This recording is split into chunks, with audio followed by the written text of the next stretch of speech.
Même si j'apprécie presque tous les personnages de From, comme vous, j'ai aussi mes préférences. Aujourd'hui, nous allons parler d'un personnage que j'affectionne tout particulièrement.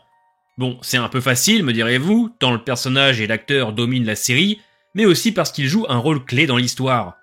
Dans cette vidéo, nous allons revenir sur l'histoire de Jade Herrera, jusqu'au moment où nous découvrons qu'il est la réincarnation de Christopher. À partir de là, nous plongerons dans la vie de Christopher, car comme vous l'avez compris grâce au final de la saison 3, Jade est bel et bien sa réincarnation.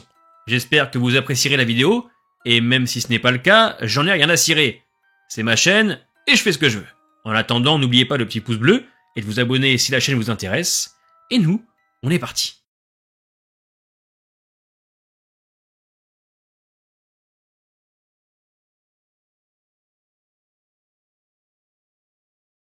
Jade grandit en France avec sa grand-mère, mais elle décède malheureusement alors qu'il a une douzaine d'années. Comme il n'y a personne pour le récupérer en France, il doit partir vivre chez son oncle aux États-Unis.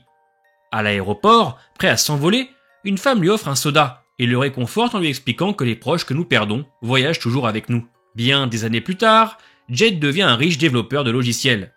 Mais alors qu'il rentre avec son meilleur ami Toby d'une soirée bien arrosée, célébrant la vente de sa société, tout va basculer pour lui. En conduisant de New York à Miami, toujours sous l'influence de l'alcool, Jade et Toby tombent eux aussi dans la ville de Fromland.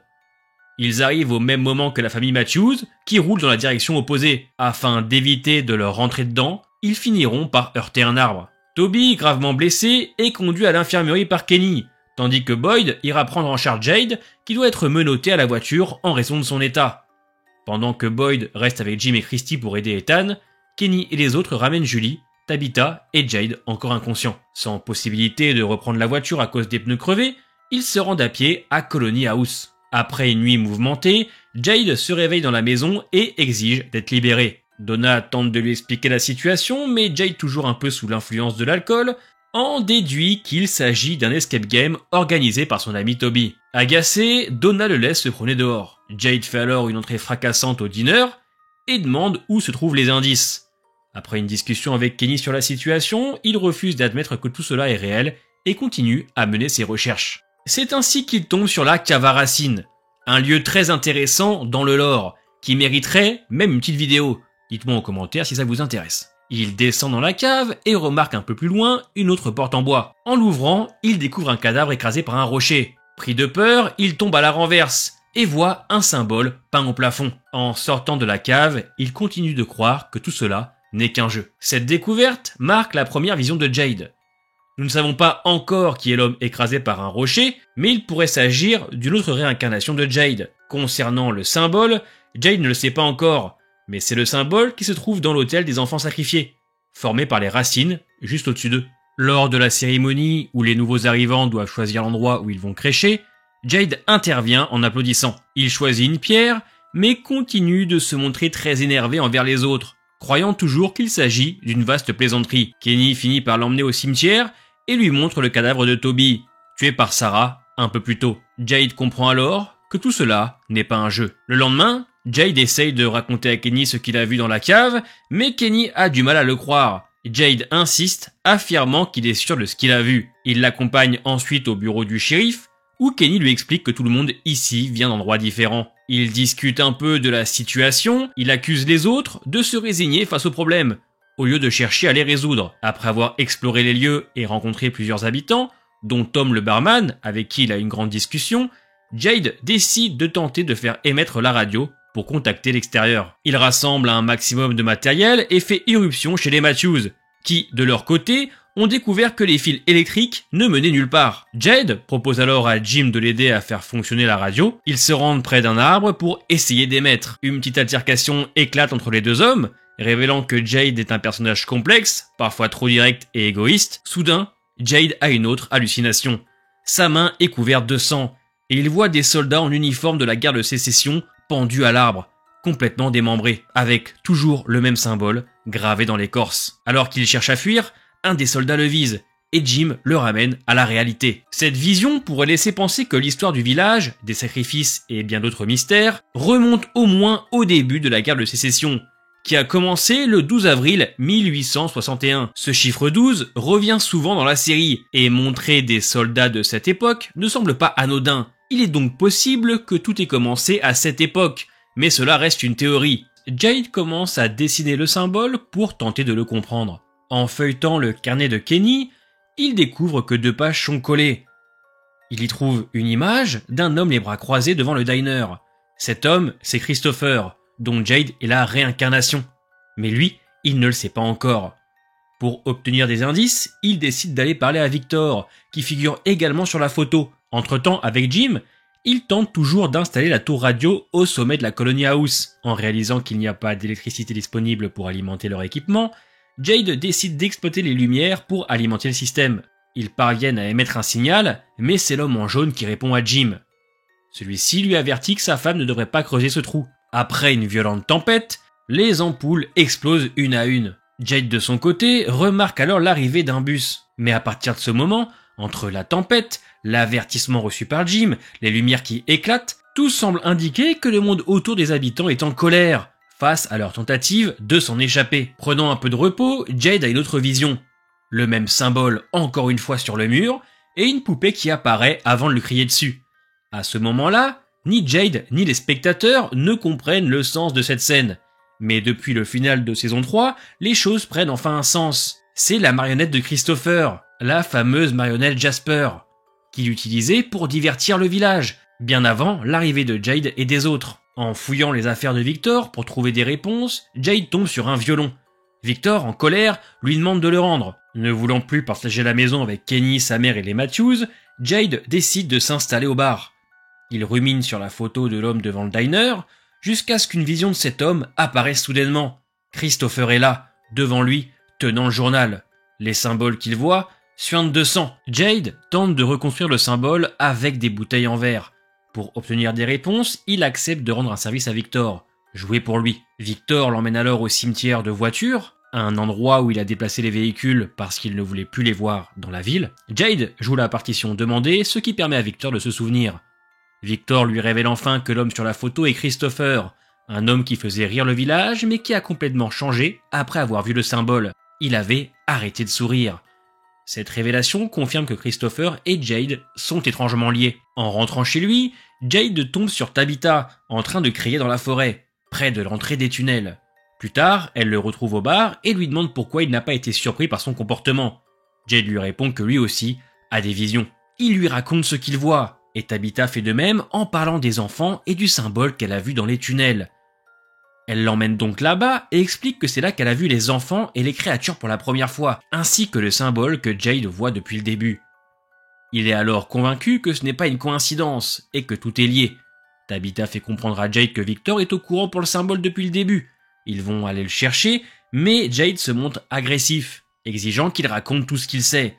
Victor, blessé, rétorque que c'est sa maison et refuse de coopérer. Pendant une soirée où tout le monde essaie de rester éveillé, pour éviter d'être tués dans leur sommeil, Tabitha et Jade examinent les dessins de Victor et d'Héloïse. Ils remarquent un soldat de la guerre de sécession.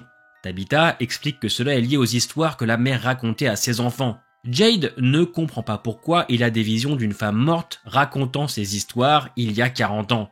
Ce que Jade et Tabitha ignorent, mais que nous savons maintenant, c'est que tous les deux sont des réincarnations.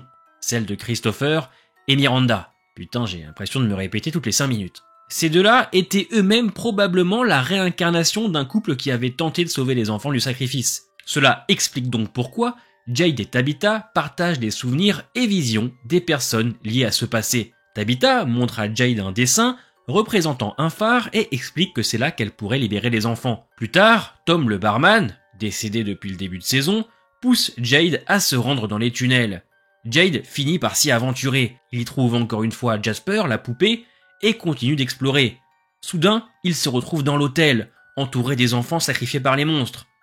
Ces enfants chantent Arunke, ce qui signifie « rappelle-toi ». À travers ce chant, il devient clair qu'ils incitaient Jade à se souvenir de ses vies antérieures. En levant les yeux, Jade découvre à nouveau le fameux symbole. Cette rencontre le bouleverse, et il passe plusieurs jours dans un état d'ivresse, choqué par ce qu'il vient de vivre. Après l'attaque des monstres et la mort de la mère de Kenny, tout va mal à Fromland. Les rations s'amenuisent et le groupe décide d'explorer l'endroit des cabanes où des totems sont disposés. Un conflit éclate entre Dale et Jade, ce qui pousse Jade à partir seule. Sur le chemin du retour, Jade aperçoit un homme vêtu de vêtements anciens, avec une grosse pointe de fer enfoncée dans son œil. Jade parvient à se dégager et veut continuer son chemin, mais la jambe de Christy se coince dans un piège à loup, ce qui le force à rester pour l'aider. Alors qu'il tente de la libérer, il a une autre vision. Cette fois, il voit le même homme, mais buvant du sang dans un crâne. Comme dans sa toute première vision, avec l'homme écrasé par un rocher, on ne sait pas qui est cet homme, mais pourquoi pas une réincarnation bien avant Christopher et maintenant Jade. Il existe une théorie comme quoi cela pourrait être aussi en rapport avec Elgin, puisqu'on voit que le personnage a un œil crevé et qu'Elgin lui aussi en a un après que Sarah l'ait torturé. Le lendemain, après avoir ramené Christy, Jade découvre que Tabitha est revenue. Après une discussion intense sur les événements récents, Tabitha décide d'emmener Jade vers l'arbre à bouteilles, qui pourrait bien être la clé pour sortir d'ici. Ensemble, ils s'y dirigent. En manipulant les bouteilles, Jade en fait tomber quelques-unes. À l'intérieur, ils découvrent des morceaux de papier avec des chiffres inscrits dessus. Sur certains papiers, 4 chiffres apparaissent. Jade pense d'abord qu'il s'agit de dates, mais nous savons désormais qu'il s'agissait en réalité de notes de musique. Il raconte alors à Tabitha qu'il a vu les enfants morts lorsqu'il est descendu dans les tunnels, ainsi que le symbole, et qu'il a entendu le mot Arunke. Pour Jade, les pièces du puzzle commencent enfin à s'assembler. Après plusieurs tentatives pour comprendre la signification des chiffres, une complicité se crée entre Tabitha et Jade. En poursuivant leurs recherches, Jim, Tabitha et Jade découvrent finalement la signification des chiffres. Jim remarque qu'il y a 12 notes dans une gamme musicale. Encore ce chiffre 12, qui revient sans cesse. Jade tente de trouver l'ordre des notes, pendant que Jim arrive avec le violon. Ne voulant pas prendre de risques en jouant la partition en ville, il décide de s'éloigner un peu pour tenter l'expérience. La suite vous la connaissez. Jade joue la partition et les enfants apparaissent. Mais cette fois tout devient clair. Tabitha et Jade comprennent enfin le sens du mot Arunke. Tabitha réalise qu'elle est la réincarnation de Miranda, la mère de Victor, et comprend que Jade est la réincarnation de Christopher. Tout était là, sous nos yeux, depuis le début. Maintenant que vous avez vu qui était Jade et le sens de ses visions, nous allons rapidement parler du personnage de Christopher. Christopher était un habitant de la ville de Fromland, pendant l'enfance de Victor. Il aimait faire rire les gens grâce à sa poupée Jasper. Mais un jour, il devint obsédé par le symbole, s'isolant et se renfermant complètement sur lui-même. Alors qu'il était encore enfant, Victor surprit Christopher en pleine dispute avec le petit garçon en blanc. Le petit garçon expliqua que les enfants avaient été assassinés par des personnes en qui ils avaient confiance. Cette révélation faisait référence aux monstres, qui avaient sacrifié leur propre enfant en échange de la vie éternelle. Selon les dires de l'enfant en blanc, l'espoir des enfants sacrifiés aurait donné naissance aux arbres téléporteurs. L'enfant tenta alors de convaincre Christopher de prendre l'arbre, mais ce dernier refusa. Victor, terrifié par ce qu'il avait vu, raconta tout à sa mère. Celle-ci, décidée à agir, tenta de faire ce que Christopher avait refusé. Mais avant qu'elle ne puisse accomplir quoi que ce soit, elle fut tuée par Smiley. Christopher, lui, mourra dans la nuit la plus meurtrière de Fromland. Pour terminer, le lien entre Jade et Christopher est l'un des mystères les plus intéressants de From avec celui de Tabitha et Miranda, car il nous permet enfin d'avoir des pièces concrètes du puzzle. Christopher, autrefois un habitant jovial de Fromland, s'est transformé en un homme hanté par le symbole et les secrets de la ville. Sa descente aux enfers, ainsi que son refus d'écouter l'enfant en blanc, ont marqué un terrible tournant dans l'histoire du village, puisqu'elle conduira à la mort de Miranda et à de nombreux habitants. De son côté, Jade, réincarnation de Christopher, hérite non seulement de ses visions et de son lien avec le symbole, mais également d'une partie de son échec. À travers ses recherches et ses découvertes, Jade reprend là où Christopher s'est arrêté, tentant de donner un sens à tout ce qui entoure ce lieu. Les parallèles entre les deux personnages montrent une progression intéressante. Christopher n'a pas voulu écouter et prendre en compte les conseils du petit garçon, tandis que Jade, malgré son cynisme et ses défauts, a assemblé les pièces du puzzle et a joué un rôle central dans la quête pour comprendre les origines de Fromland. Finalement, leur connexion va bien au-delà de simples visions ou réincarnations, chaque génération tentant de briser un cercle vicieux, établi depuis des décennies, voire même des siècles.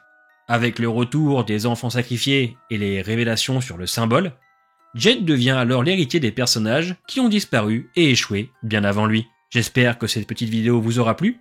Portez-vous bien et à dimanche prochain pour une autre vidéo sur From.